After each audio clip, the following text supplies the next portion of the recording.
Bonjour à tous et bienvenue chez Sextant France et International. Voilà, le seul réseau de mandataires indépendants en immobilier qui vous propose de parler à la fois de rénovation énergétique et d'immobilier.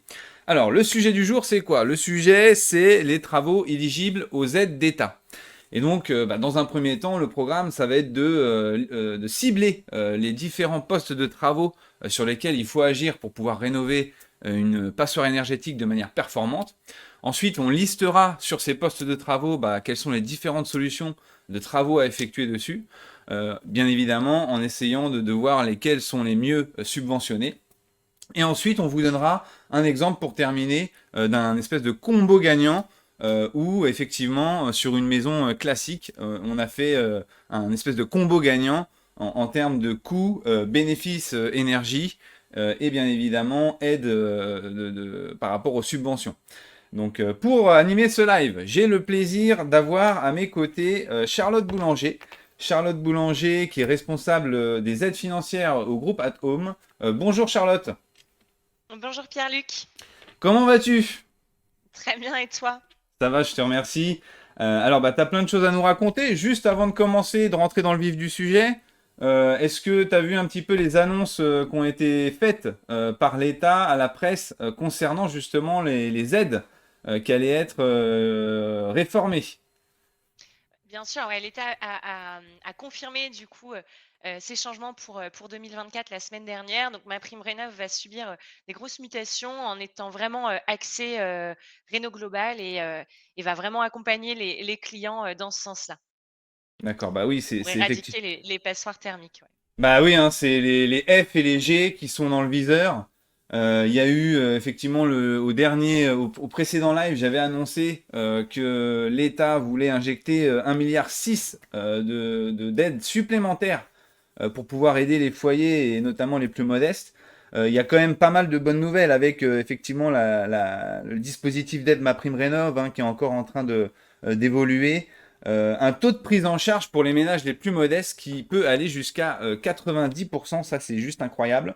La pompe à chaleur, la célèbre pompe à chaleur maintenant, où on va avoir 1000 ou 2000 euros selon les revenus des ménages en plus de subventions. Et bien évidemment la réforme du DPE parce que ça a été décrié pas mal sur notamment sa fiabilité. Donc l'idée aujourd'hui, Charlotte, c'est de parler d'un logement individuel, c'est-à-dire que les logements collectifs sont également concernés, mais ça fera l'objet d'un live dédié où on parlera notamment des copropriétés et c'est un petit peu différent. Là, le but aujourd'hui, comme je l'ai dit, c'est comment dirais-je, de se concentrer sur les logements individuels, sur quoi on va agir pour pouvoir rénover une passoire thermique, quelles sont les différentes solutions qu'on peut faire sur ces différents postes-là pour avoir une rénovation performante. Et dernièrement, on donnera un exemple effectivement concret avec un combo gagnant pour la rénovation. Alors, dans un premier temps, quand on parle de rénovation énergétique, on parle de quoi concrètement? En fait, quand on parle de rénovation énergétique, on parle vraiment tout simplement de tous les travaux qui vont permettre au foyer de consommer moins d'énergie. Donc voilà, on va être sur plusieurs travaux, mais grosso modo, c'est vraiment tout ce qui va nous permettre de consommer moins. D'accord. Donc, je sais que tu as une petite, comment dirais-je, une petite devise pour pouvoir justement aborder cette rénovation que j'adore et qui est facile à retenir. Euh, C'est ça. Vas-y. C'est ça, effectivement, la rénovation énergétique, c'est isoler, chauffer, ventiler. Enfin, une fois qu'on traite ces trois postes-là, on a quand même une maison performante à la fin. Ouais, c'est-à-dire que pour reprendre le terme de la passoire, effectivement, si on verse de l'eau dans une passoire avec plein de trous, effectivement, ça va pas le faire. Donc, ce que tu préconises, toi, c'est déjà de se concentrer sur l'enveloppe du bâtiment, ensuite sur la manière de chauffer, et ensuite, effectivement, il faut que l'air circule, donc une bonne ventilation, ce qui permet une efficacité énergétique, un confort aussi par rapport à la qualité de vie dans le logement et aussi bien évidemment la qualité sanitaire. On y reviendra notamment au niveau de la ventilation. Ok, super. Qu'est-ce que concrètement on peut faire sur ces différents types de postes? Ça correspond à quoi concrètement? Alors, mais si on commence par l'isolation, donc effectivement, là, on va vraiment traiter l'enveloppe du bâtiment. L'objectif, c'est la chaleur qui va être créée dans le logement, de la conserver à l'intérieur. Donc, voilà, on va traiter les postes de toiture, de murs, enfin de murs, menuiserie Ok, donc ça et c'est sous la plancher. première des choses. En termes de chauffage, bon bah c'est pareil, hein, j'imagine que tout le monde voit de quoi on parle, mais si tu peux juste resituer un petit peu sur quoi, qu'est-ce qu'on peut faire? Oui, bah, sur le chauffage, l'objectif, c'est d'avoir un chauffage, bah, qui va nous permettre de faire des économies d'énergie liées aux économies financières, Hmm. bien évidemment. Le chauffage, ça reste un gros poste de dépense pour les foyers. L'objectif, c'est également d'avoir un système de chauffage on le met dans l'eau, la production d'eau chaude sanitaire. Oui, donc en fait le système de chauffage pour se chauffer et le système aussi pour chauffer l'eau, donc pour avoir l'eau chaude sanitaire, le fameux ECS. Et enfin, bah, la ventilation, voilà, tu me confirmes que c'est là on va parler de VMC, hein, de C'est ventilation ça. mécanique contrôlée. Il y a encore des ventilations naturelles. Bon, ça c'est pas très efficace. Mais voilà un petit peu les différentes choses qu'on va aborder. Donc voilà, petite slide à l'écran pour récapituler. Donc ce que tu es en train de nous dire, Charlotte, c'est que pour rénover une passoire thermique, il va falloir se concentrer sur l'isolation, sur le chauffage et sur la ventilation. Sur l'isolation, voilà, la toiture, les combles, les murs, les planchers et bien évidemment les menuiseries, donc les fenêtres, tout ce qui est ouverture. Se chauffer, c'est le système de chauffage électrique, gaz, autres. Et pareil pour l'eau chaude sanitaire. Et ensuite, le système de ventilation pour que l'air circule dans la maison. Donc ça, c'est Exactement. très bien. On va commencer par l'isolation, mais juste avant, j'aimerais un petit peu décrier une idée reçue qu'on peut avoir sur notamment l'accès aux aides, hein, parce que c'est un petit peu le sujet de lister tous les travaux qui peuvent être éligibles et quels sont aussi les mieux subventionnés. Dis-moi un petit peu, est-ce qu'il y a un plafond de revenus au-dessus duquel on a le droit à rien? Oui, alors effectivement, pour recontextualiser, l'État donc met quand même la main à la poche sur la rénovation énergétique et enfin voilà, avec les annonces qu'on a eues la semaine dernière, on voit bien que ça devient une priorité pour l'État d'éradiquer les passoires thermiques et aide les particuliers financièrement enfin, pour qu'ils puissent réaliser des travaux de rénovation énergétique. Donc, il y a plusieurs dispositifs qui existent, qui sont même cumulables entre eux. Hmm. Et d'une manière générale, tout le monde a le droit aux aides, que ce soit des foyers les plus modestes aux plus aisés. Tout le monde est aidé dans sa rénovation énergétique. Bien sûr, les foyers les plus modestes vont avoir une aide bien plus renforcée que les foyers les plus aisés, mais enfin, il n'y a pas de limite en soi. Par exemple, sur les C2E, tous les ménages ont accès aux aides. Oui, bah ça c'est intéressant. Je te remercie Charlotte parce que en gros, voilà, quel que soit votre revenu fiscal de référence, vous avez le droit à des aides pour ce type de projet.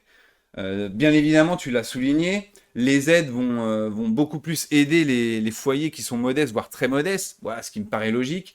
Mais tout le monde dans cette démarche-là va pouvoir être aidé. Et bah, c'est vrai que quand on analyse ça, et on y reviendra d'ailleurs, on fera des lives spécifiques pour les aides et on va en faire plusieurs parce qu'il y a différents acteurs. Tu en as cité les principaux, c'est MaPrimeRénov et le C2E. Donc on va décortiquer tout ça. Mais effectivement, l'idée, c'est de pouvoir être aidé et être subventionné au mieux par rapport aux travaux qu'on va faire. Donc tout le monde a le droit aux aides. Effectivement, plus on va être, comment dirais-je, plus on va avoir de revenus, effectivement, moins on va être aidé, encore une fois, ce qui me paraît logique. Mais on sent bien qu'il y a une accélération à travers toutes ces mesures. Et que bah là, effectivement, si vous êtes en train de regarder cette vidéo et que vous êtes professionnel de l'immobilier, c'est que vous avez tout compris. Parce que clairement, ça on l'a dit, notre directeur général Nicolas Moreau, dans comment dirais-je, le journal de l'agence, l'a dit, que cette rénovation énergétique des bâtiments, en tout cas des logements, ne se fera pas sans les agents immobiliers. On peut aller beaucoup plus vite si tout le monde se saisit du sujet. Et donc, rappelons aussi que les travaux de ce type se font généralement lors de l'achat ou lors de la vente d'un logement, donc pile poil au moment où vous venez d'intervenir. Donc, enfin oui, la transition sur l'isolation, on avait le premier poste sur lequel on va travailler. On va lister maintenant les différentes solutions qui peuvent être mises en place, à commencer par la toiture et les combles. Donc, cas concret, Charlotte, j'ai un comble perdu que je n'utilise pas. Qu'est-ce que je peux faire pour l'isoler? Ouais, exactement. Enfin, sur le lot isolation, il faut commencer par la toiture. Enfin, je vais apprendre rien à personne quand je vais dire que la chaleur monte. Hmm. Mais effectivement, la toiture, c'est la priorité dans l'isolation du logement. Donc, comme tu disais, on va avoir plusieurs cas. Donc, si on est en comble perdu, donc typiquement un grenier qu'on n'utilise pas, donc on pense au grenier, aux toitures assez plates, on va, donc l'isoler, et là, les techniques les plus courantes, ça va être de l'isolation en laine projetée, en laine minérale. Donc ça nous fait, une isolation, complètement homogène sur, l'entièreté de la toiture. On n'a pas de pont thermique, on a une résistance thermique qui est, enfin, il faut une épaisseur, voilà, minimum pour Bien atteindre sûr. les minimaux techniques, mais là, on a une isolation, qui va être performante de notre, toiture. D'accord. Donc si j'ai des combles qui sont inutilisables et que je veux les isoler, toi tu préconises la laine minérale projetée. C'est relativement simple à faire et il y a un niveau de subventionnement qui est comment là-dessus? Qui est moyen. On n'a pas MaPrimeRénov', on a les C2E. Alors là, effectivement, dans ce live-là, on va parler des aides actuelles. Quand je dis par exemple les combles perdus, il n'y a pas MaPrimeRénov', mais il y a les C2E, je parle en monolo. Parce qu'en D'accord, Réno Global, ce qu'on va, enfin, juste une petite aparté, mais en bien sûr. Réno Global, on va s'attarder à la performance de la rénovation sur avant, après travaux. C'est-à-dire qu'on passe d'une étiquette F à une étiquette C, etc. Et forcément, tout ce qu'on va faire comme travaux de rénovation énergétique vont permettre d'améliorer l'étiquette et vont rentrer dans le lot d'aide rénovation globale. Mais en monolo, Ouais. actuellement, effectivement, il n'y a pas de MaPrimeRénov' sur les combles perdus. Mais il y a les C2E, c'est des travaux qui ne coûtent pas très cher et qui ont une bonne rentabilité en matière de gains énergétiques financiers. Ouais. Et effectivement, il y a quand même une aide C2E qui est intéressante. Bon, bah, je comprends ce que tu me dis. C'est-à-dire que si on fait uniquement que ça dans sa maison, on aura le C2E, mais pas le MaPrimeRénov'. En revanche, tu l'as bien fait de le souligner, on l'a dit en début de vidéo, c'est que les dispositifs d'aide poussent les gens à une réno globale. Et dans le cadre d'une rénovation globale, voilà, si on agit sur différents postes, effectivement, ça peut être aussi pris en charge, en tout cas en partie, par MaPrimeRénov', même dans le cadre d'une isolation avec de la laine minérale projetée. Donc, bon, bah merci, c'est très clair. Ensuite, des fois, on a des combles perdus. Donc, même cas. En revanche, voilà, je pense que tu seras d'accord avec moi pour dire que souvent, on manque de rangement dans une maison et que bah, ça peut être utile, justement, d'entreposer des cartons, des choses qu'on ne peut pas mettre ailleurs. Et donc, si on veut encore conserver cette utilité, comment on fait? Parce que là, la laine projetée, du coup, ça, c'est peut-être pas la bonne solution. Effectivement, la laine projetée, faut imaginer que derrière, on ne peut plus, marcher dans son grenier, du tout. Hmm, Ça le rend vraiment inutilisable. Il y a des techniques effectivement qui existent pour isoler son grenier et conserver, sa fonction de grenier, qui sont très performantes également. Je pense notamment à une isolation, comprimée, d'accord, couplée avec une planche d'OSB. Donc en fait, il faut imaginer que c'est, un bloc, d'isolant plus plancher qu'on va aller reposer sur le plancher du grenier. Donc là, on va avoir une isolation avec un plancher et on va pouvoir, tout à fait restocker ses cartons et cetera, et utiliser son grenier, en tant que grenier.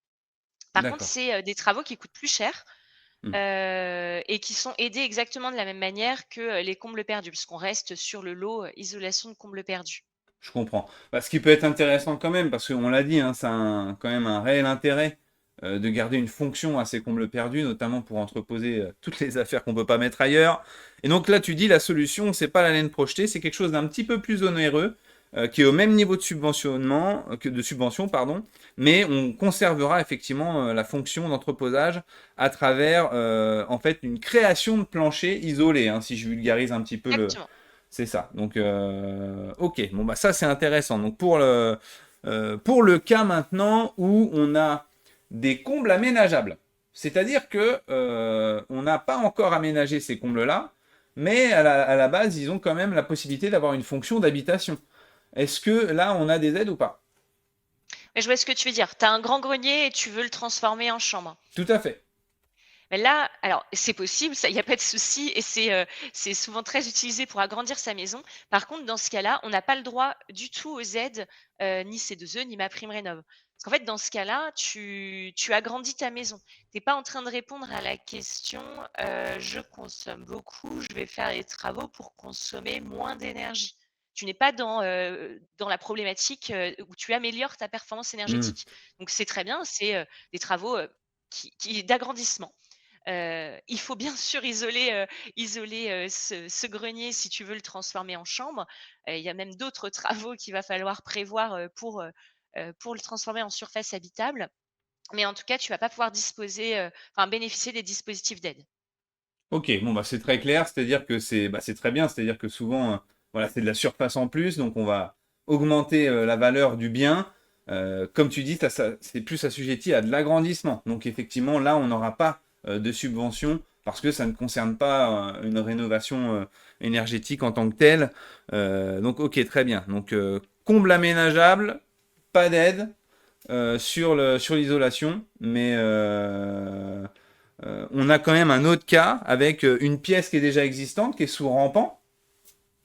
Donc là, la pièce, elle est existante. Si on veut agir pour la partie énergétique, pour améliorer la performance énergétique, qu'est-ce qu'on a comme solution là-dessus? Oui, effectivement, donc on a, plusieurs régions en France où on a, effectivement des chambres qui vont être directement, dans les rampants. Hmm. Donc là, effectivement, il faut isoler, le rampant, de la toiture, et on va pas pouvoir utiliser ni de laine projetée, ni, la technique, de création de plancher. Là, il va falloir vraiment traiter les rampants. Donc en fait, c'est de l'isolation en rouleau de la plupart du temps. Et D'accord. en fait, on va tout simplement monter un échafaudage, des tuilets et changer l'isolation, de la toiture, Ok. pour qu'on puisse continuer à utiliser sa chambre, heu, comme on en a l'habitude. Oui, c'est-à-dire que pendant les travaux, on peut quand même continuer à habiter plus ou moins normalement la maison. En revanche, l'intervention, du coup, elle est un petit peu plus, j'imagine, onéreuse, elle est un petit peu plus longue, parce que tu l'as dit à demi-mot, c'est-à-dire qu'il faut enlever les tuiles, faut appliquer donc l'isolation, et ensuite remettre les tuiles. Donc il y a une Exactement, pose-dépose, enfin une dépose et une pose de tuiles, qui est donc qui est assez efficace, hein, j'imagine, et qui permet d'être pas trop invasif, quoi. Ça veut dire que, comme tu dis, on peut continuer à dormir dedans. Ça, c'est important. Le niveau de subventionnement là-dessus, il est un petit peu plus élevé ou? ouais, il est meilleur. On peut bénéficier de MaPrimeRénov' en monolo, hein, toujours, D'accord. et bien sûr en réno global. Enfin, voilà, encore une fois, tout ce qui va toucher à l'étiquette énergétique va rentrer dans la réno globale. Mais oui, il y a une meilleure subvention, mais comme tu le disais, c'est des travaux, enfin, voilà, on l'imagine très bien, mais c'est des travaux qui coûtent plus cher, Hmm. qui sont mieux subventionnés. Mais quelque part, j'ai envie de dire, on n'a pas le choix. Quand on a une maison, avec une chambre sous les rampants, c'est notre seule technique d'isolation de la toiture. Oui, je comprends. Parce que là, effectivement, si on projette de la mousse, bon, bah là, il n'y a pas d'intérêt parce qu'on perd de la surface et on perd effectivement l'utilité des pièces La qui sont. pièce. Ouais, exactement. Bon, bah, c'est très clair. Je crois qu'on a balayé un petit peu les différents cas de figure, en tout cas sur la toiture et les combles. Donc, comble perdu qu'on ne veut pas utiliser, on projette comment dirais-je, de la laine, pas synthétique, de la laine minérale, pardon. Si on veut utiliser quand même ces comptes perdus pour entreposer des choses, tu peux effectivement créer un plancher, une création de plancher isolé. Et enfin, dernier cas de figure, si dans le grenier, effectivement, c'est déjà une pièce qui est aménagée en chambre ou en pièce de vie, on a la possibilité d'isoler sous rampant, où là, c'est effectivement plus onéreux parce qu'il y a plus de travail. Hein. Enlever les tuiles, mettre l'isolant, remettre les tuiles. En revanche, le niveau de subventionnement est bien évidemment plus élevé parce que bah, c'est beaucoup plus onéreux. Ok, bon, bah là, on peut dire que on a isolé la toiture. Exactement. Ok, alors, hop, j'ai une petite perturbation. C'est bon, c'est terminé. Donc une fois qu'on a fait la toiture, on va s'attaquer généralement au mur. Exactement. Donc là, on va avoir, enfin, bon, très simplement, il faut isoler ses murs. Donc 2 possibilités, par l'intérieur ou bien par l'extérieur. D'accord? Oui, il n'y a pas 36 solutions. C'est-à-dire que soit on peut le faire par l'intérieur, soit par l'extérieur. Toi, qu'est-ce que tu préconises? Moi, sans aucun doute, l'isolation par l'extérieur. On est sur, enfin, pour plusieurs raisons, mais grosso modo, l'isolation par l'intérieur, faut imaginer que, enfin, c'est quand même des travaux, hyper invasifs, qui, parfois nécessitent de pas pouvoir habiter dans la maison le temps de ces travaux, qui Hmm. ont des complexités, bien plus importantes que l'isolation, des murs par l'extérieur. Ouais. Et puis, Heu, oui, comme tu dis, ça a plein d'avantages. C'est-à-dire que toi, tu préconises donc plutôt l'ITE, hein, ce qu'on appelle l'isolation c'est thermique ça, par l'extérieur, plutôt que celle par l'intérieur. Alors, par l'intérieur, on imagine bien que lorsqu'on habite dans le logement, bah, c'est compliqué. Il va falloir effectivement aller habiter ailleurs pendant le temps qu'on rénove à l'intérieur. Il y a des configurations qui sont pas forcément faciles parce que bah, quand tu as la baignoire qui est collée au mur, toute l'installation électrique, enfin différentes choses qui vont nécessiter des travaux supplémentaires qui peuvent vite devenir très onéreux. En revanche, effectivement, par l'extérieur, bah, c'est moins invasif parce qu'on peut continuer à habiter la maison. Bon, comme tu l'as souligné, effectivement, quand on en parlait, c'est-à-dire qu'il y a quand même voilà, des ouvriers qui sont en train de bosser sur la façade. Donc, c'est combien de temps oui. d'ailleurs une ITE? Effectivement, si vous faites un ITE, bien sûr, vous remarquerez forcément qu'il y a une équipe qui travaille sur votre façade. Hmm. Mais ça va pas chambouler votre quotidien, déplacer vos meubles et cetera, et vous allez tout à fait pouvoir continuer à vivre dans la maison. Et sur la performance énergétique en tant que telle, on est sur, des résistances thermiques qui vont être, enfin, en tout cas, les minimaux sont, les mêmes sur l'intérieur ou l'extérieur. Donc on va être sur une performance énergétique qui va être à peu près similaire. Hem mais effectivement, on n'est pas sur la même invasion sur les travaux, et au-delà de ça, l'ITE, moi je trouve qu'on travaille aussi, la façade. C'est-à-dire que pour schématiser un ITE, grosso modo, on va Hmm. aller poser des plaques d'isolation et après on va soit réenduire, soit poser un bardage. Donc en fait, derrière, on a une façade qui est toute neuve, qui est isolée et qui est toute neuve.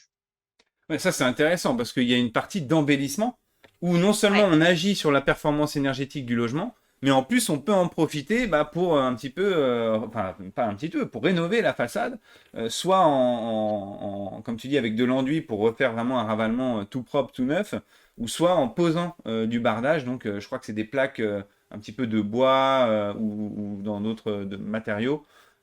C'est quoi le plus onéreux? C'est le bardage ou c'est l'enduit? J'imagine que c'est l'enduit.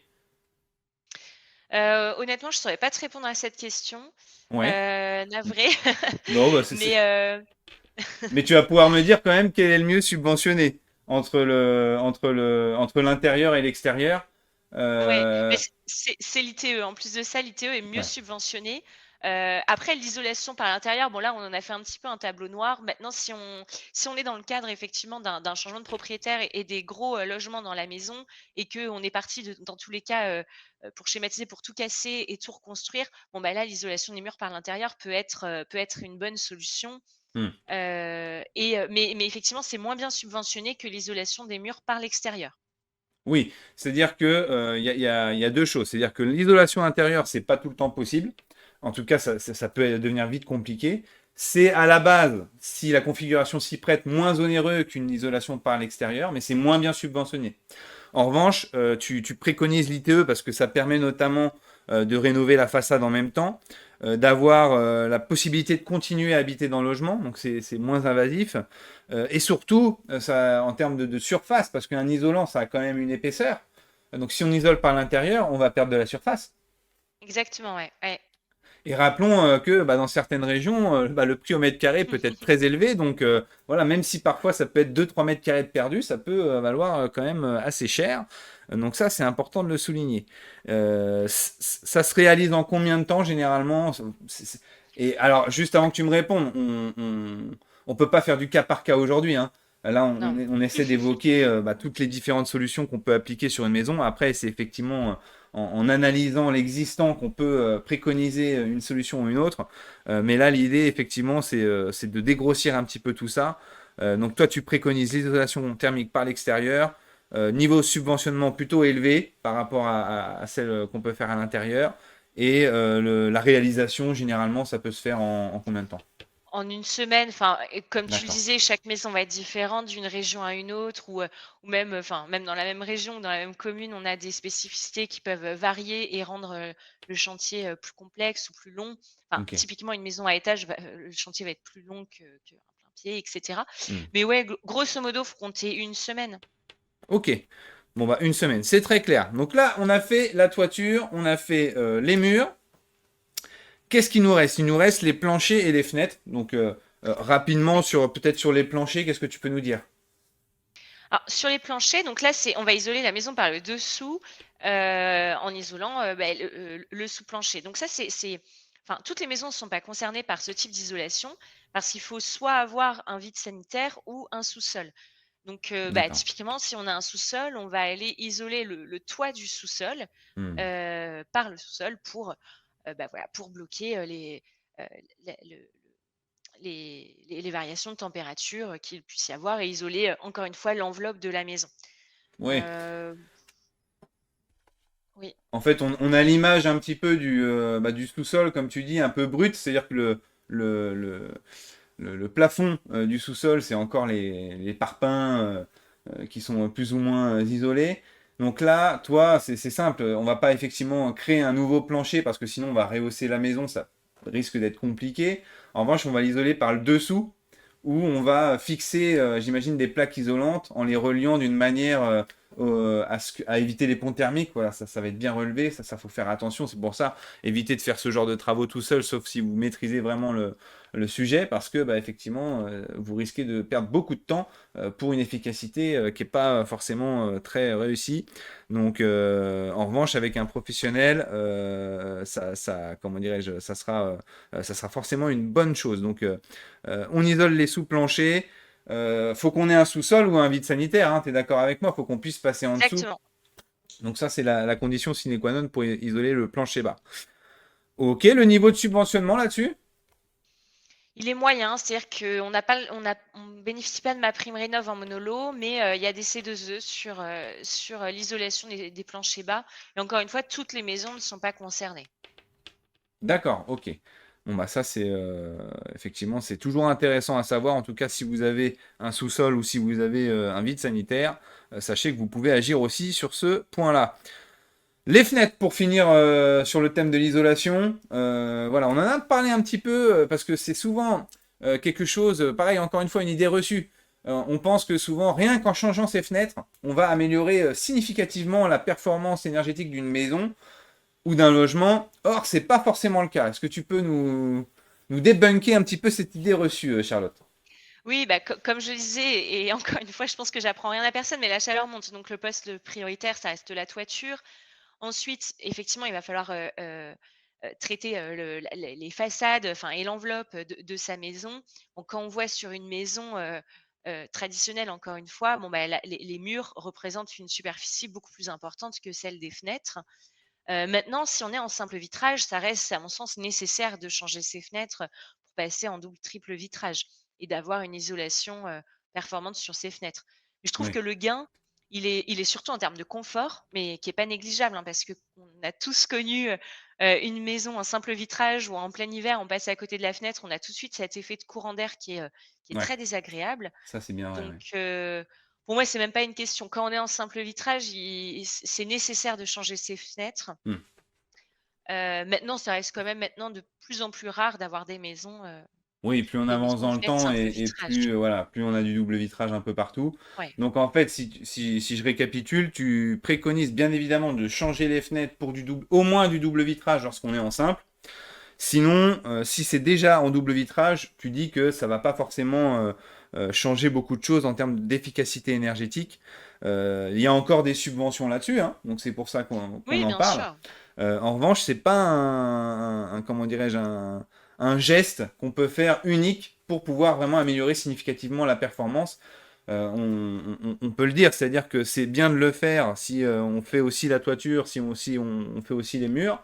En revanche, si on fait que les fenêtres, ça va pas faire grand-chose. Donc, Non. l'idéal, si vous devez les changer parce que vous êtes en simple vitrage, faites déjà les fenêtres et ensuite une isolation par l'extérieur pour que ça soit bien propre.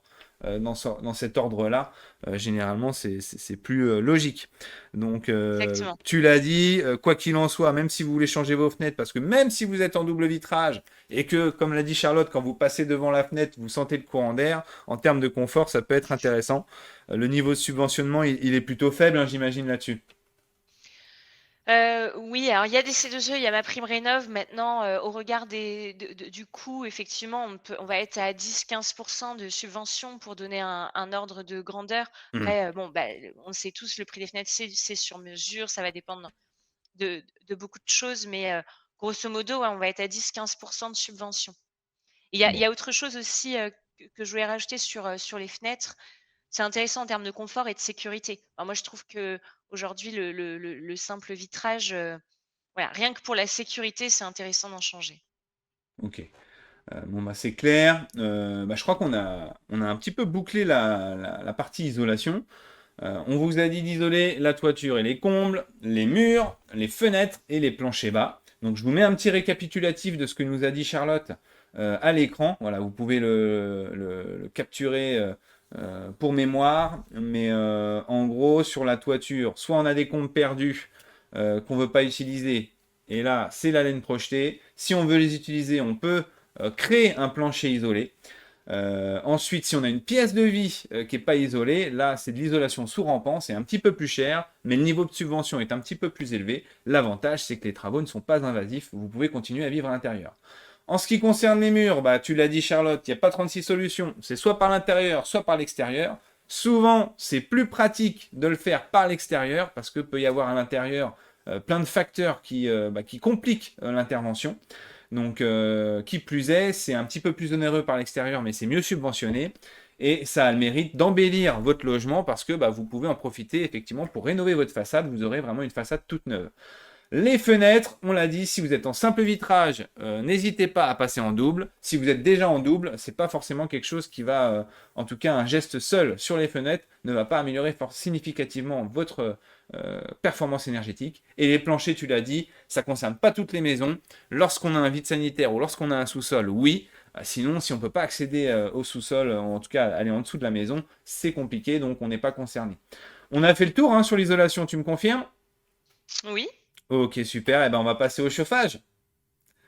Avec, bah, je te le donne tout de suite parce qu'on en a entendu parler. Hein, Emmanuel Macron, lors de son intervention récente, a fait une promesse sur la production d'1 million de pompes à chaleur avec des installateurs formés, etc.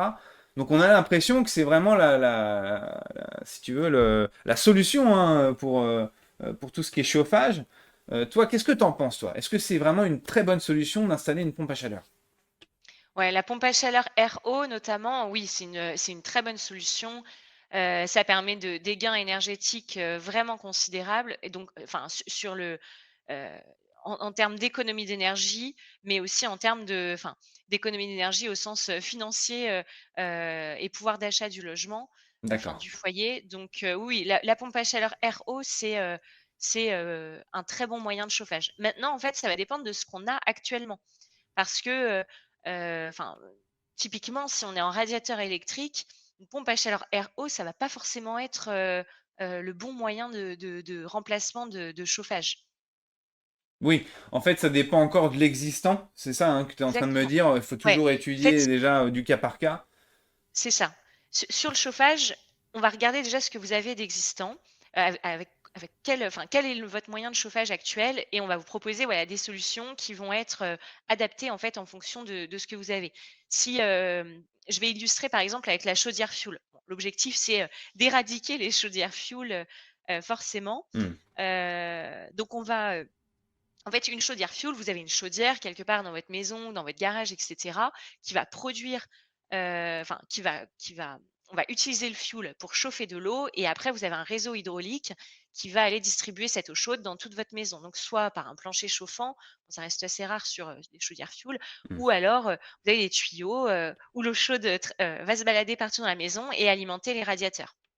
Ok. Et on est en circuit comme ça et à chaque fois l'eau est chauffée par la chaudière fioul. En fait, il faut imaginer qu'une pompe à chaleur RO, c'est juste le remplacement de la chaudière fioul.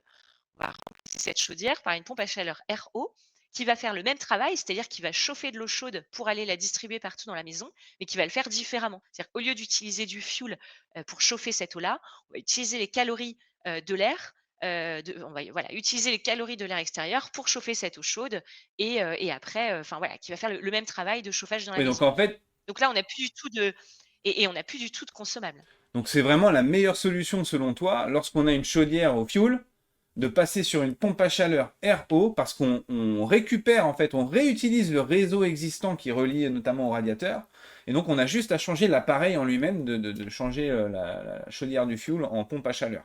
Donc ça, c'est vraiment effectivement ce que tu préconises pour ce cas-là. Alors j'ai une petite question, c'est-à-dire qu'il y a les chaudières au gaz, où il y a aussi une tuyauterie qui est reliée au radiateur. Est-ce qu'on peut recycler cette installation aussi dans ce cas-là ou pas? Bien sûr, chaudière gaz, peut être remplacée, de la même manière, en fait, que je viens d'illustrer par le D'accord, fioul. ok, C'est la même ça marche chose. aussi. Ouais, Donc chaudière au gaz ou chaudière au fioul, on veut améliorer la performance énergétique et chauffer plus efficacement. On met en place une pompe à chaleur RO. Je sais qu'il y en a une deuxième, une pompe à chaleur qui existe, c'est la RR. Est-ce que tu peux nous donner un petit peu la différence? alors là, c'est le même mécanisme, mais c'est complètement différent. C'est-à-dire que, c'est pareil, on va aller, capter les calories de l'air extérieur, Hmm, pour, chauffer, mais cette fois-ci, on va chauffer de l'air. Donc d'accord, RO, on va chauffer de l'eau, RR, on va chauffer de l'air. je commence à comprendre. Hem et donc cette fois-ci, on va après, dispatcher quelque part l'air, dans chaque pièce de la maison par, ce qu'on appelle des splits. En fait, c'est des climatisations, enfin, les boîtiers qui sont au-dessus des portes, les clims réversibles, qui va aller redistribuer, l'air, dans chaque pièce de la maison. Ce qui est intéressant avec les nouveautés là qu'il y a eu cette semaine, enfin la semaine dernière avec les annonces du gouvernement, Ouais, jusqu'à présent, les pompes à chaleur RR bénéficiaient uniquement des aides C2E et ça, d'accord. ça change en 2024, puisque le confort d'été et les bouilloires thermiques, c'est le nouveau, terme qui est Ah, en train d'apparaître. On avait les passoires thermiques, maintenant, les les bouilloires bouilloires thermiques thermiques, d'accord, ok. exactement, vont, aussi, enfin voilà, ça devient aussi une préoccupation, du gouvernement et dans tous les cas, ça nuit au pouvoir d'achat du foyer quand on doit, voilà, refroidir son logement aussi, l'été. Hmm, d'accord. Donc les pompes à chaleur RR vont entrer dans le dispositif MaPrimeRénov' l'année prochaine. Bon, bah ça, c'est une bonne info. C'est-à-dire que on a la RO qui est très performante lorsqu'on a déjà une installation au gaz ou au fioul. Par contre, si on est en électrique, par exemple, bah, refaire tout un réseau avec une RO, ça va être Ouais. onéreux. Donc là, on Non, là, peut switcher sur la RR, comme tu dis, c'est donc la fameuse clim réversible, hein, c'est ça? exactement. Clim réversible pour avoir et du chaud ou du froid, donc du froid en été et du chaud en hiver, parce qu'effectivement, bah, les périodes de canicule hein, peuvent être un petit peu compliquées, notamment pour les personnes qui sont un petit peu fragiles, un petit peu âgées. Donc effectivement, ils ont poussé aussi sur ce système-là au niveau des aides pour permettre aux gens de s'équiper. Donc ça, c'est aussi une bonne nouvelle. Bah, l'idée, je pense, c'est ça, hein, j'ai résumé, c'est-à-dire que vraiment la RO, c'est à prioriser si on est en gaz ou en fuel, hein, je le répète, mais c'est important. Lorsqu'on a un petit logement, par exemple, qui est chauffé au radiateur électrique un petit peu ancien, style les fameux grille-pains, là, tu préconises, effectivement, ça peut être intéressant de mettre une RR. Oui, une RR ou même, des radiateurs électriques, ce qu'on appelle à fonctionnalité avancée. Donc, c'est les radiateurs intelligents qui vont détecter s'il y a une porte ouverte ou, une fenêtre ouverte, qui vont pouvoir être programmés suivant nos heures, d'arrivée, de départ de la maison et cetera. D'accord, Ça peut être intéressant aussi si on est déjà en électrique, ok. enfin voilà, de passer, sur ces radiateurs électriques-là et en plus de ça, si on est en petite surface. D'accord, Parce je qu'un comprends. radiateur prend forcément beaucoup moins de place. Donc il y a aussi des subventions sur les radiateurs électriques, mais il faut qu'ils soient intelligents. C'est-à-dire qu'il faut qu'il y ait C'est vraiment ça, des fonctionnalités avancées. Tu l'as dit, un programmateur, une détection d'arrivée. Je sais que maintenant on peut faire tout un tas de choses avec même connecté à l'appli mobile pour régler les heures où on arrive, où on part, etc. Donc ça c'est quand même hyper important pour justement maîtriser notre consommation. Donc ça c'est aussi subventionné dans le cadre. Donc on a fait pompe à chaleur RRRO. On a parlé effectivement des radiateurs électriques à fonctionnalité avancée qui sont aussi subventionnés. On peut aussi balayer d'autres solutions hein, qui existent et qui, pareil, sont complètement dans l'optique d'augmenter l'efficacité thermique. Alors les chaudières à gaz, juste un mot, parce que je sais que ça va changer. Actuellement, il y a encore des subventions pour pouvoir Voilà, switcher sur une chaudière à gaz, mais plus pour longtemps, si je crois bien. c'est bientôt la fin, exactement. Ça s'arrête au 31 décembre. Les chaudières gaz sortent des dispositifs d'aide. D'accord. Donc voilà, on peut, enfin, c'est pas, enfin, moi, c'est une solution que je préfère moins à la pompe à chaleur RO parce que d'entrée de jeu, en fait, on a du consommable, enfin, on installe une chaudière qui va nous nécessiter de racheter du consommable derrière. Une Ok. pompe à chaleur RO, hem, derrière, on n'a plus aucun consommable à acheter. Oui, ça c'est important parce que c'est pareil. On a les poêles à granules, à granulés, Ouais, pardon, et les chaudières biomasse, et les ouais. chaudières biomasse, mais qui nécessitent un consommable sur lequel on n'a pas forcément de visibilité sur le Ouais, moyen long terme en termes de coût. C'est-à-dire que c'est fluctuant et on l'a vu avec les granulés, il y a eu une augmentation assez forte. Je crois il y a l'année dernière ou il y a 2 ans, c'est retombé un petit peu, mais bon, ça doit rentrer en ligne de compte lorsque vous prenez une décision. C'est que ça soit le poêle à granulés ou la chaudière biomasse, c'est très bien, c'est de très bonnes solutions. En revanche, ça mérite un consommable sur lequel on n'a pas forcément de visibilité en termes de coût. Donc, ok, euh, on va y aller un petit peu plus rapidement, mais je crois que sur le chauffage, on va juste rajouter effectivement, on a parlé des pompes à chaleur, du poêle à granulés, de la chaudière biomasse, chaudière à gaz, mais c'est possible que ça soit plus subventionné très prochainement. Les radiateurs électriques à fonctionnalité avancée. Juste, on n'a pas parlé de la géothermie, c'est quelque chose qu'on entend de plus en plus. Tu peux juste nous expliquer le principe, c'est quelque chose qui est... euh,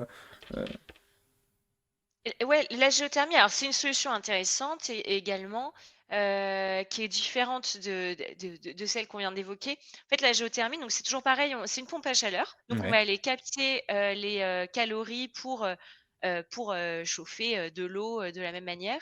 Sauf que cette fois-ci, on va capter les calories du sol. Donc on va creuser un grand forêt, dans le sol et on va aller capter les calories, soit de la terre, enfin voilà, soit du sol, soit de l'eau qui se présente, dans le sol. Alors le forêt, on le creuse à l'extérieur de la maison, Hmm. forcément. Mais voilà, bon après moi je trouve que c'est des travaux beaucoup plus ça coûte plus cher, largement plus cher une pompe à chaleur en géothermie. Bah, j'imagine, ouais. Bon derrière c'est pareil, on n'a pas de consommable non plus. C'est une solution intéressante, Ok. heu, qui est aussi subventionnée, correctement. Bon, bah là, je crois qu'on a fait un petit peu le tour de toutes les différentes solutions qu'on peut apporter au chauffage de la maison, du logement, et que des solutions qui sont effectivement subventionnées. Donc ça, c'est important parce que c'est le thème d'aujourd'hui. Et en numéro un, donc effectivement, ce qu'on entend, bah, ça a l'air d'être le cas, hein, selon toi, Charlotte, c'est-à-dire que le number one, celui qui a vraiment le vent en poupe, c'est la pompe à chaleur qui est d'ailleurs extrêmement bien subventionné avec, bah, notamment sur les Oui. dernières annonces, encore un coup de pouce supplémentaire, hein. C'est ça, pour donner en fait des ordres de grandeur, une pompe à chaleur RO, ça va coûter entre 8 et 15 000 euros. Tout va dépendre du dimensionnement de cette pompe à chaleur, etc. Hmm, Donc oui, ça va coûter entre 8 et 12 000 euros et on monte jusqu'à 8 000 euros d'aide. hmm. Donc C'est énorme. ouais, c'est assez bien subventionné, ça c'est indéniable. Bon, bah, écoute, super. Je crois qu'on a bien isolé, on a bien chauffé. Maintenant, on va bien ventiler. Donc rapidement sur la ventilation, qu'est-ce qui existe, Alors, qu'est-ce qu'on peut mettre en place? ouais, donc la ventilation, souvent on y pense moins ou on laisse ça effectivement pour la fin, et cetera. Mais en fait, à mon sens, en tout cas, c'est obligatoire, hein. Si on isole, qu'on chauffe, enfin, on est obligé de ventiler sa maison, Ouais, enfin, on aura sinon forcément des problèmes, d'humidité, ou de circulation de l'air dans l'habitat et ça peut être, nuisible enfin, nuisible pour la maison, dangereux pour ceux qui habitent, et cetera. Donc, c'est pas une option en tout cas, ventiler, d'accord. c'est important. Et effectivement, on va avoir 3 grandes familles, on va dire, heu, de ventilation. La plus connue, ça va être, enfin la plus courante, ça va être la VMC, simple flux, notamment hygroréglable. C'est-à-dire qu'on va prendre l'air des pièces humides, par exemple de la salle de bain, pour Dans les autres pièces. le rejeter à Ah oui, d'accord. l'extérieur de C'est-à-dire la qu'on pièce prend humide. sur la cuisine et la salle de bain, tu me dis les pièces humides, donc je pense tout de suite à ça. Et après, c'est rejeté vers l'extérieur. Ok. Donc ça, c'est la simple flux. C'est ça. Ça, c'est la simple flux. On capte l'air humide des pièces humides et on évite les problèmes d'humidité, Ok. etc. Maintenant, moi, je trouve que c'est pas la meilleure Ouais. des solutions, mais ça reste une solution qui coûte pas très cher, qui est un tout petit peu Super. Il y a la simple flux, il y a la double flux aussi. C'est ça, donc la double flux, ça va être un fonctionnement différent. On va capter l'air humide des pièces humides, le monter donc dans la VMC. Là, on va traiter, enfin, on va filtrer l'air humide, on va le retraiter et le redéverser dans des pièces sèches de la maison. D'accord. Donc, là où c'est plus intéressant, indéniablement, c'est qu'on va, conserver en fait l'air chaud de la maison. Sur la VMC simple flux, il faut imaginer que l'air humide de la salle de bain, bon, il a beau être humide, il est chaud et on l'a chauffé via notre système de chauffage et on va aller le jeter dehors finalement. La Ouais. VMC double flux, on prend l'air humide, on le traite et on le conserve en fait dans la maison. D'accord, je comprends. Donc en réalité, la double flux, on pourrait dire que c'est ce qu'il y a de plus efficace. Oui, c'est certainement ce qu'il y a de plus efficace. Maintenant, on est sur des travaux d'ampleur en termes de rénovation. Sur du neuf, c'est très simple quand on le prévoit, d'entrée de jeu et c'est très souvent le cas sur, les maisons neuves. Hmm. Maintenant, sur une rénovation, en fait, il faut imaginer que dans toute ta maison, tu as des gaines qui vont arriver et repartir. Donc en fait, ça il y a une pieuvre de gaines dans la maison qui est à prévoir et qui est pas forcément, possible, Ouais, je comprends. d'installer ou simple et qui dit pas simple dit forcément très cher. Oui, donc c'est plus facilement, effectivement, facile de le mettre en place sur bah, notamment des constructions neuves parce qu'on peut prévoir, comme tu dis, tous ces systèmes de gaines qui est bien plus important pour une double flux. Il y a des configurations sur de la rénovation d'anciens où ça va poser problème. Ça va peut-être parfois même ne pas être possible ou alors trop onéreux pour que ça soit intéressant. Donc oui, la double flux, c'est la plus efficace. En revanche, ça se prête pas à toutes les maisons. Est-ce qu'on a un entre-deux? C'est-à-dire que la double flux, c'est le plus efficace. Il y a la simple flux qui est déjà très bien. Est-ce qu'il y a une alternative efficace à Oui, ces bah, deux je peux faire une petite aparté effectivement sur la ventilation positive qui n'est pas aidée cette fois-ci. Ah, Donc d'accord. c'est, voilà, bien dommage. On en est sur, des travaux, sur la rénovation énergétique qui peuvent bénéficier des aides. La ventilation positive, c'est pas le cas, mais je trouve quand même que c'est une alternative, intéressante. Cette fois-ci, c'est différent, sur le système. On va prendre l'air extérieur, le ramener dans la VMC, le filtrer et le chauffer, enfin le préchauffer, pour, après l'insuffler dans D'accord. les pièces, humides de la maison. C'est différent, qui est, à mon sens hyper intéressant, et très confortable pour les personnes qui souffrir d'allergies notamment, parce qu'on va filtrer l'air en fait qui va rentrer dans notre Oui, maison. tu l'as dit, la ventilation, Heu, on atteint, comment dirais-je, on touche à quelque chose d'important parce que c'est la qualité de vie, c'est l'environnement sain qui va être, donc qui va être possible avec ça. Et tu l'as dit, il y a quelque chose, une maison qui est bien isolée, qui est bien chauffée. Si elle n'est pas bien ventilée, il y a des risques d'humidité, de moisissure, etc. Ce qui peut être oui, très néfaste pour certaines personnes qui sont sensibles à ça. Donc c'est bien de le rappeler. Ok. Donc ouais. là, si je comprends bien, on va donc ventiler, c'est un poste très important en termes de déperdition énergétique. Moi, j'ai été assez surpris lorsqu'on regarde les DPE ou les audits énergétiques. C'est un poste hyper important qui représente un niveau de déperdition assez élevé si vous avez une installation qui est très ancienne. Donc on a la simple flux qui est facile à installer. On a un niveau de subvention qui est moyen hein, là-dessus, hein, c'est ça? Oui, Ok. oui, qui est même assez faible, mais heu, ouais, on va dire Mais il y a entre quand même un 10. petit quelque chose. Il y a quand même un petit Oui, quelque chose. Tu l'as c'est dit, ça. la The Best, hein, c'est la double flux, c'est la plus efficace. C'est celle qui va vraiment faire circuler l'air entre les pièces. Il y a un niveau de subvention élevé. En revanche, ça peut être très complexe à installer selon la configuration de votre logement. Donc encore une fois, c'est du cas par cas. On a quand même une alternative que tu nous as bien expliquée. C'est la ventilation positive hydro-réglable qui, elle, n'est pas subventionnée. Donc on est un peu hors sujet, mais on vous en parle parce que ça peut être une alternative lorsqu'on ne peut pas mettre une double flux.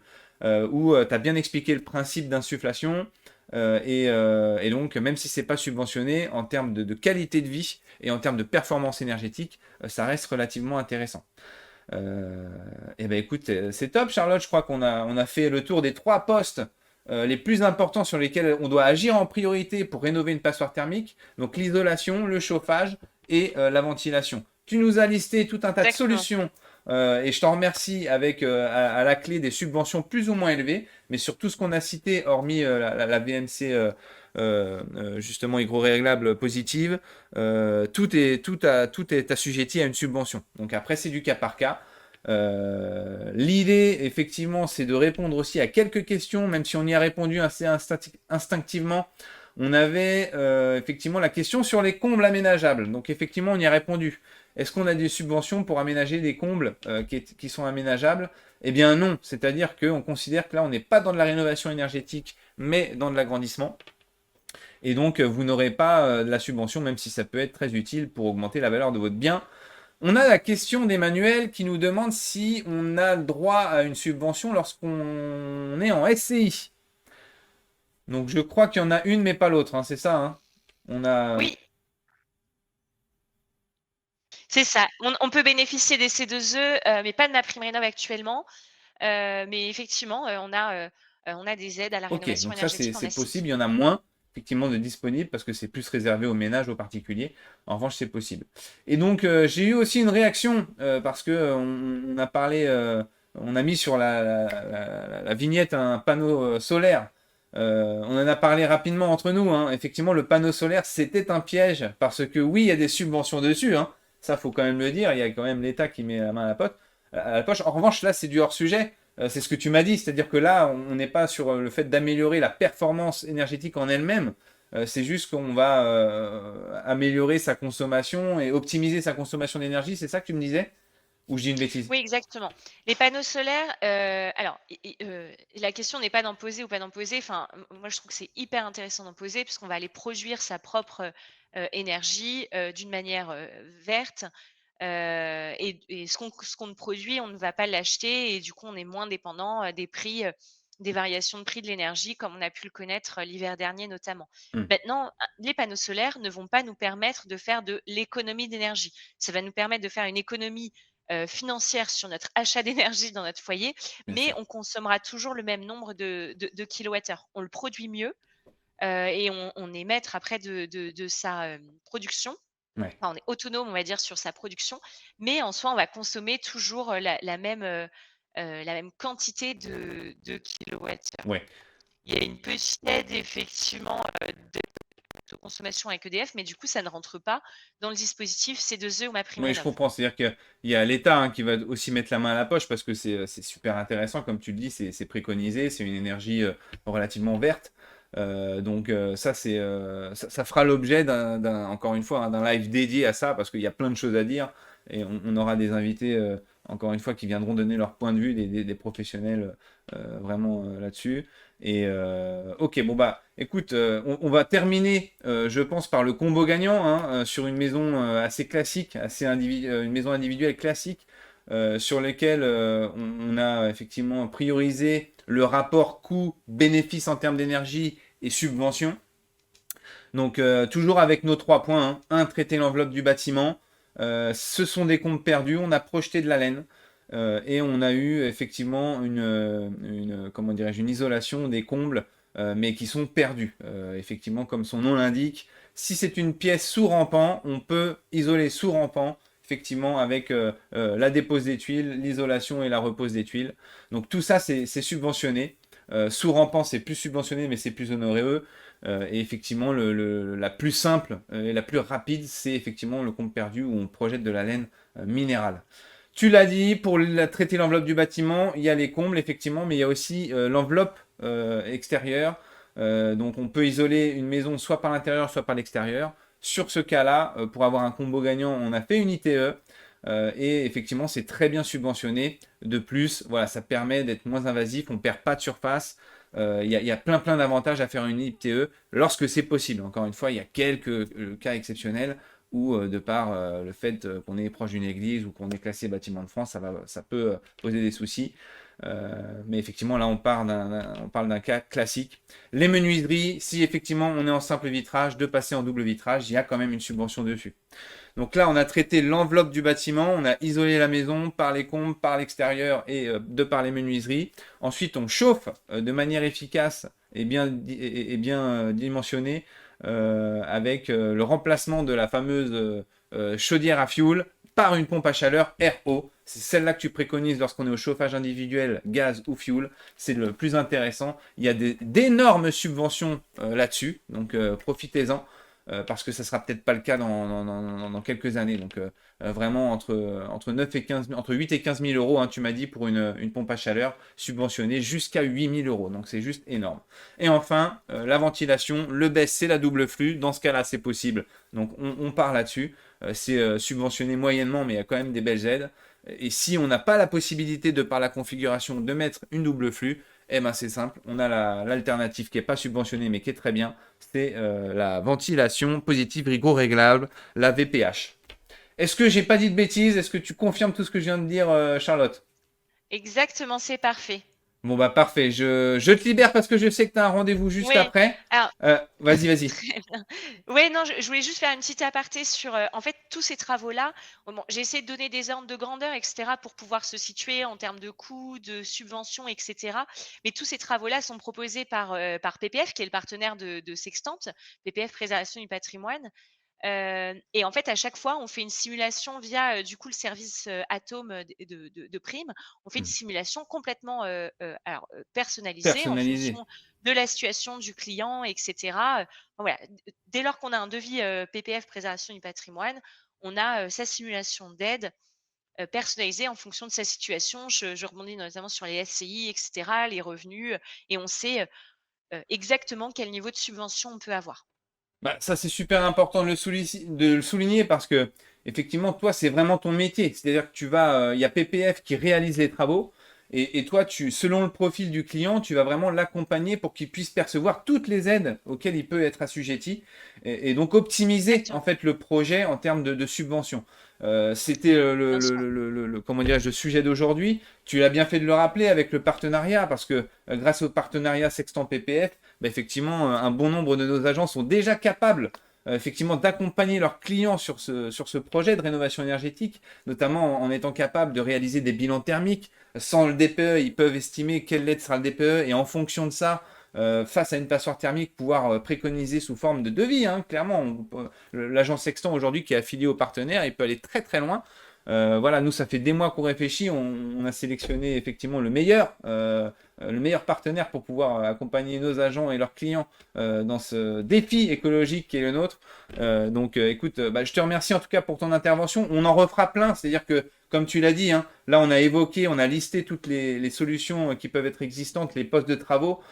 En moins d'une heure, on ne peut pas rentrer dans les détails, mais ça nous fait l'occasion de faire plusieurs sujets avec à chaque fois une question à laquelle on répond. Donc là, la question, c'était les travaux éligibles aux aides d'État. Je pense qu'on a identifié les postes principaux sur lesquels on doit agir pour une passoire thermique. Et derrière, on a listé les différentes solutions avec effectivement ton regard d'expert pour nous préconiser. Mais encore une fois, on le rappelle, c'est du cas par cas.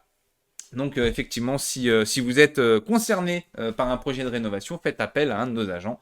Voilà, ça sera le mot de la fin. Donc écoute, je te remercie. Est-ce que tu veux rajouter quelque chose ou c'est bon pour toi?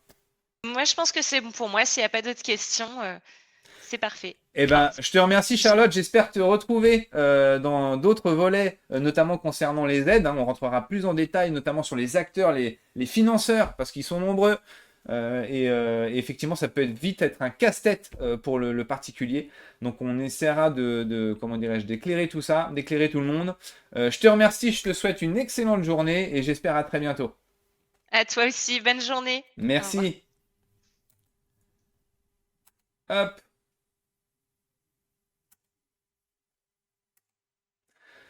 Donc effectivement, vous l'avez compris, on va continuer sur ce volet-là. La semaine prochaine, on parlera du DPE, le DPE qui a été fortement pris à partie dans la presse, notamment sur sa fiabilité. Donc on invitera un diagnostiqueur, un patron de réseau de diagnostiqueurs pour qu'il nous donne son avis. Est-ce qu'il faut réformer le DPE? Est-ce qu'il faut le réformer? De quelle manière?